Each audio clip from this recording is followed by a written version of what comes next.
हरे कृष्ण। यहाँहरू सबैजनालाई धेरै धेरै स्वागत तथा न्यानो अभिवादन हजुरहरूलाई ब्युटिफुल लाइफमा। आज मैले भगवानको लागि चाहिँ यो मलाई हामीले जुन बनाउँछौँ, धेरैलाई थाहा हुन्न कि भगवानलाई चाहिँ नौनी मक्खन मनपर्छ भनेर। सो मक्खन कसरी बनाइन्छ भनेर चाहिँ म हजुरलाई देखाउँछु मेरो किचन हो है। र यहाँ चाहिँ जुन मक्खनको प्रोसेस हुन्छ म हजुरलाई देखाउँछु। सिम्पल प्रोसेस हो यो।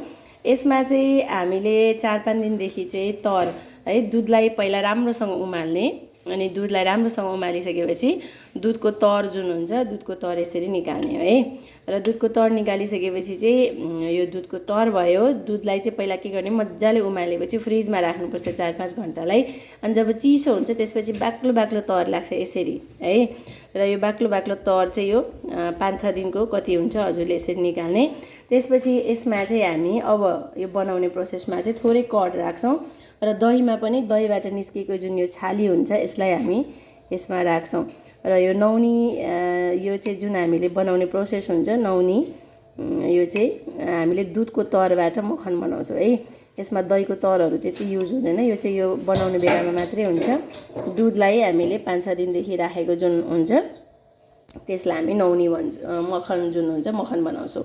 दुधलाई पहिला राम्रोसँग उमाल्ने, 4-5 घन्टासम्म फ्रिजमा राख्ने, फ्रिजमा चिसो भएपछि त्यसलाई चाहिँ तर चटचट काटेर यसरी राख्ने 4-5 दिनको, फ्रिजिङ गरेर टाइट कन्टेनरमा है, अथवा यसरी नै राखे पनि हुन्छ। र यो बनाउनुभन्दा अगाडि यसरी थोरै दही पनि हामी यसमा राखिदिन्छौँ र यसलाई हामी मिक्सरमा घोलेर योबाट जुन निस्किन्छ यसलाई हामी नौनी भन्छौँ। यसलाई चाहिँ खारेर घिउ पनि बनाइन्छ भने यो चाहिँ भगवानलाई यत्तिकै मनपर्छ है। यो चाहिँ माखनको रूपमा भगवानको फेभरेट पनि हो ल। र यसरी हामीले माखन बनाउँछौँ र यसलाई चाहिँ हामीले मिक्सरमा घोल्दाखेरि कसरी घोल्ने म हजुरलाई बताउँछु। लाइक कति सेकेन्डसम्म मिनटसम्म राख्ने भनेर, त्यो चाहिँ तपाईँले हेर्दै गर्नुपर्छ है, नत्र बिग्रिन्छ यो। र 1 रात मात्रै राखेको दही खाने हो यसरी है। दही खाँदाखेरि हजुरलाई अर्को इन्फर्मेसन, 1 रात मात्रै बेलुका जमाएर बिहान खाने हो दहीलाई फ्रिजमा राखेर खानु विषादी सरह हुन्छ। र 2 रात 3 रातको दही पनि स्वास्थ्यको लागि हार्मफुल हुन्छ। 1 रात फ्रिजमा नराखेको दही स्वास्थ्यको लागि राम्रो हुन्छ। सो यो हामीले निकालेका छौँ। अब यसमा म थोरै अझ कर्ड राख्छु, थोरै है। यसरी हामी यसलाई यति दही राख्छौँ। यो चाहिँ दही भयो। अब यसबाट हामी जुन छ माखनको प्रोसेस गर्छौँ। प्रभुजी यहाँनिर यसो गरिदिन्छ एकचोटि, यो चाहिँ म एकैचोटि एडिट नगरेर देखाउँछु। यहाँ हजुरलाई मैले जुन छ यो माखन बनाउँदैछु है। माखनको लागि चाहिँ हामी मिक्सरमा यसलाई घोल्छौँ। मिक्सर पनि पता छ। हरे कृष्ण कृष्ण कृष्ण हरे हरे। यो चाहिँ अब यसमा राखेर हामी यो अगाडिको प्रोसेस गर्छौँ है। हरि बोल। यसरी चाहिँ हामी यसलाई घोल्छौँ र यो चाहिँ पोख्यो झन्डै अलिकति।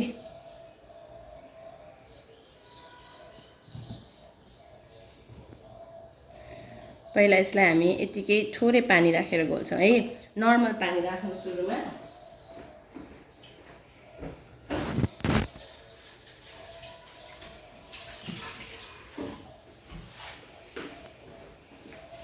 यसरी हामी यसमा थोरै पानी राख्छौँ यति, अनि यसलाई हामी घोल्छौँ। लाइक अब तपाईँले 1 मिनट जति घोल्नुपर्ने हुन्छ। सबभन्दा बेटर चाहिँ तपाईँले कसरी गर्ने भन्दाखेरि यसलाई 100सम्म गर्नु, अनि एकचोटि हेर्नु है सबै कस्तो डट्टी भयो कि। 100सम्म गर्नु यसलाई घोल्दाखेरि मिक्सरमा है। मैले चाहिँ त्यसो गर्छु कन्फ्युजन नहोस् भनेर। अब हजुरले यसरी यसलाई छोपेर यसरी 4 भन्दै 100सम्म गर्नु है।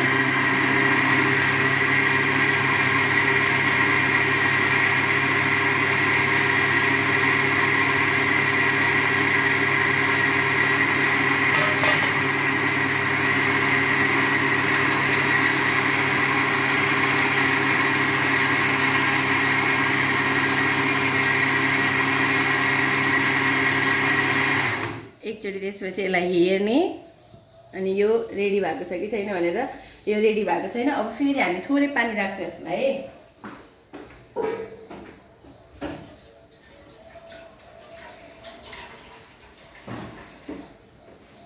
अब हामीले हेर्दै हेर्दै यसलाई बनाउनु पर्ने हुन्छ।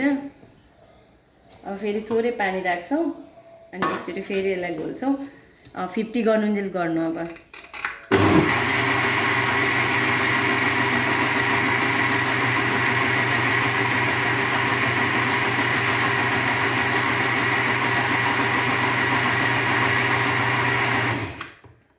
त्यसपछि फेरि यसलाई हेर्नु एकचोटि। अब यो रेडी भयो। अब यसमा थोरै यसलाई अब यो अलिकति 1-2 चोटि मात्रै हजुरले घोल्नुपर्छ यसलाई है।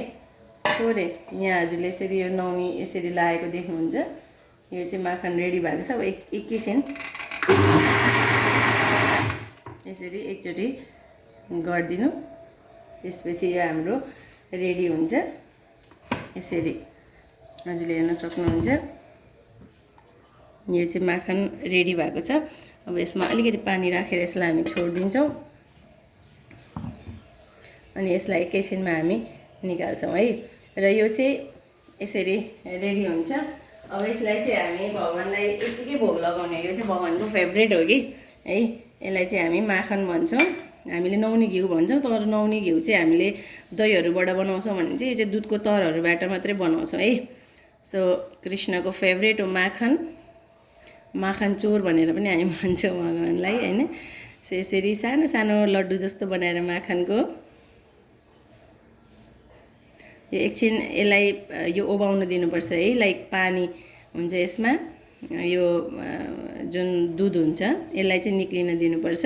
र यसरी सानो सानो डल्ला बनाएर हामीले यो चाहिँ भगवानको बोटुको छ मेरो।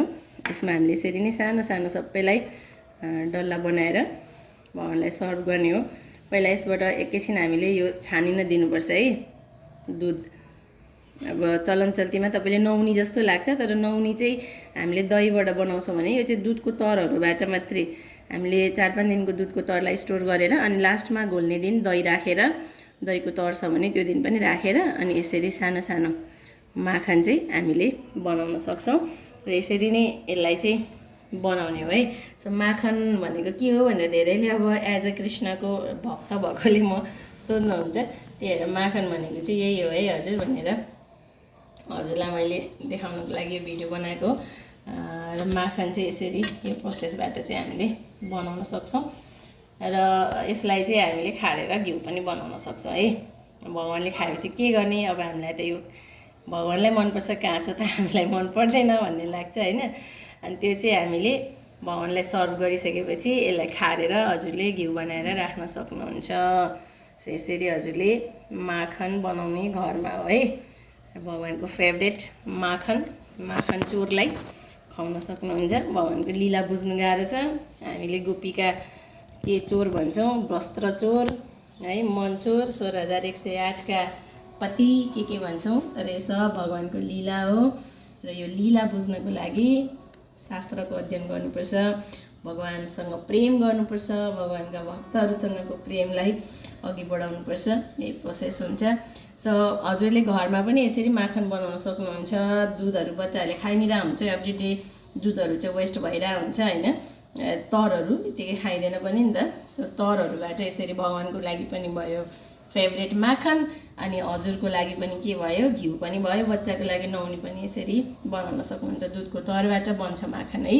सो माखन के हो भनेर यहाँको जिज्ञासा थियो भने दुधलाई राम्रोसँग उमालेर मजाले उमाल्नुपर्छ। त्यसपछि फ्रिजमा 3-4 घण्टा राखेर बनेको तरलाई 4-5 दिन स्टोर गरेर राख्ने अनि लास्टै त्यसमा थोरै दही मिसाएर यसरी घोलेर बनाइएको यो जुन निस्किन्छ एकदमै नौनी, एकदमै भगवानलाई यो मनपर्छ।